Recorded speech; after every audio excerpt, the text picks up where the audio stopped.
మొత్తానికి ఒంగోలులో sitting MLA Balineni Srinivasulu Reddy వ్యవహారం ఓ కొలిక్కి వచ్చినట్లు కనిపిస్తోంది. నేనెక్కడికి వెళ్లను, ఒంగోలులోనే ఉంటా, ఒంగోలు నుంచే పోటీ చేస్తా అంటూ ప్రకటనలు ఇస్తూ తన పంతాన్ని నెగ్గించుకున్నారు. ఒక దశలో వచ్చే ఎన్నికల్లో బాలినేనికి టికెట్ దక్కదని కూడా గట్టిగా వినిపించింది. వైసీపీ అధినేత జగన్ ఇప్పుడు అభ్యర్థుల మార్పు పనిలో ఉన్న సంగతి తెలిసిందే. ఈ క్రమంలోనే గిద్దలూరు ఎమ్మెల్యే అన్నా రాంబాబును తప్పించి ఇక్కడ నుండి బాలినేనిని పోటీ చేయించాలని సీఎం జగన్ భావించారు. కానీ బాలినేని మాత్రం ఒంగోలు నుండే పోటీ చేస్తా అని తనకు తానే టికెట్ ప్రకటించేసుకున్నారు. దీంతో ఆయన పార్టీని వీడడం లేదా వైసీపీ ఆయనకు సీటు కేటాయించకపోవడం జరుగుతుందని రాజకీయ వర్గాలు భావించాయి. బాలినేని కూడా జనసేన పార్టీతో టచ్ లోకి వెళ్లారని ప్రచారం జరిగింది. కానీ బాలినేని పంతం ముందు జగన్ మోహన్ రెడ్డి మొండితనం ఓడిపోయింది. ఎంతైనా బంధువులు కదా, ఏం చర్చించారో ఏం నిర్ణయించుకున్నారో కానీ ఫైనల్ గా ఒంగోలు బాలినేనిదేనని తేల్చేసినట్లు తెలుస్తున్నది. బాలినేని సీటు దక్కించుకునే విషయంలో తన పంతం అయితే నెగ్గించుకోగలిగారు. కానీ ఈసారి ఇక్కడ గెలవడం మాత్రం అంత ఈజీ కాదు. దానికి సవాలక్ష కారణాలున్నాయి. అందులో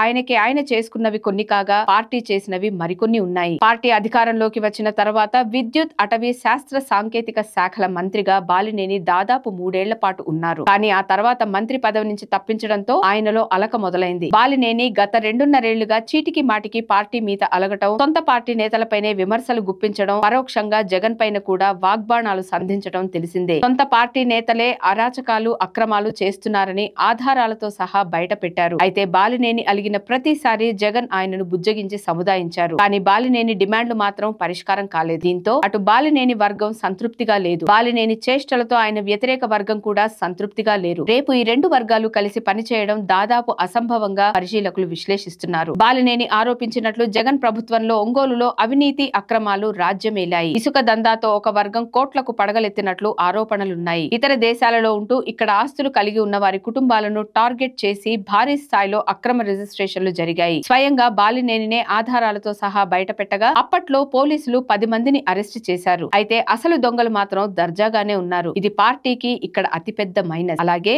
ఒంగోలు నగరంలో అభివృద్ధి ఎక్కడ వేసిన గొంగళి అక్కడే అన్నట్లుగా ఉంది. బాలినేని మంత్రిగా ఉన్నా, ఎమ్మెల్యేగా ఉన్నా నియోజకవర్గానికి చేసిందేమీ లేదు. గ్రూప్ తగాదాలు, ఆధిపత్య పోరుతో కాలం గడిపేశారు తప్ప ప్రజలకు ఒరగబెట్టింది ఏమీ లేదు. ఆ మాటకొస్తే ప్రభుత్వం ఈ నియోజకవర్గానికి చేసిందేమీ లేదు. దీంతో ప్రభుత్వ వ్యతిరేకత ఇక్కడ తారాస్థాయిలో ఉంది. దీనికి తోడు పార్టీలో వర్గపోరు, బాలినేని అంటేనే ఆయన వ్యతిరేక వర్గం మండిపడుతున్నారు. అదే సమయంలో తెలుగుదేశం అభ్యర్థి దామచర్ల జనార్దన్ ఈ 5 ఏళ్లలో నియోజకవర్గంపై పట్టు బిగించారు. కొండెపి ఎస్సీ రిజర్వ్ కావడంతో ఒంగోలుకు వచ్చిన జనార్దన్ గత ప్రభుత్వంలో అభివృద్ధి పరుగులు పెట్టించారు. అంతకుముందు ఇదే బాలినేని ఇక్కడ ఎమ్మెల్యే అయినా ఒంగోలు అభివృద్ధిని పట్టించుకోలేదు. కానీ జనార్దన్ వచ్చి రాగానే నగర రూపురేఖలు మార్చేశారు. అప్పుడు ఆయన ఎక్కడ ఆపారో ఒంగోలు నగరం ఇప్పటికీ అక్కడే ఉంది. జనార్దన్ తోనే ఒంగోలు నగర అభివృద్ధి అనే ముద్ర ప్రజలలో గట్టిగా పడింది. దీంతో ప్రజలే ఆయనను ఓడించి తప్పు చేసినట్లు భావిస్తున్నారు. జనార్దన్ హయాంలో నియోజకవర్గం ఎలా ఉంది, ఇప్పుడు ఎలా ఉంది అనేది తేడా స్పష్టంగా కనిపిస్తోంది. అటు సొంత పార్టీలో బాలినేనికి పట్టు తగ్గడం, ప్రజలలో అసంతృప్తి,